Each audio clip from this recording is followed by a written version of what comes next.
নবী আলাইহিস সালামের দরবারে আম্মাজান কেউ কেউ ছিলেন, অন্যান্য মেয়েরা ছিলেন, মাসআলা মাসাইলের আলোচনা চলছে। হয়তো বাহির থেকে হযরত ওমর আসছেন, এই আওয়াজ আসছে।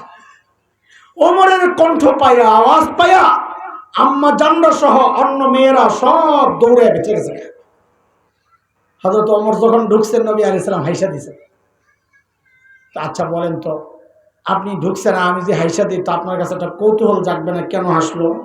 তো ওমরের প্রশ্ন, মা আদহাকাক ইয়া রাসূলুল্লাহ, কেন হাসলেন? তা আল্লাহর নবী বলেন, আপনার ডরে সবটি ভিতরে গেছে। হয়তো তোমার রাগ হয়ে গেছে, এই মেয়েরা আমাকে বেশি কেন ভয় পাও? এতক্ষণ বসে বসে নবীর সাথে গল্প করছো, নবীকে বেশি ভয় পাইবা, আমাকে না? আমার তো গরম। তো ভিতর থেকে একজন জবাব দিচ্ছেন, আপনারে বেশি ভয় পাই কারণ কি? কারণ হলো আপনি যে নবীর চেয়ে বেশি কঠিন কথা বলেন। তো ওই জবাব আসার পর নবী বলতেছেন, ওমর এবারে আর দোষ দিয়া লাভ কি? আপনারে আরেকজন আছে বেশি ডরায়। বলে কে? বলে শয়তান। শয়তান আপনি যেই রাস্তা দিয়ে চলেন, শয়তান ডরে আর ওই রাস্তায় থাকে না, আরেক রাস্তায় যায়। এর নাম ওমর।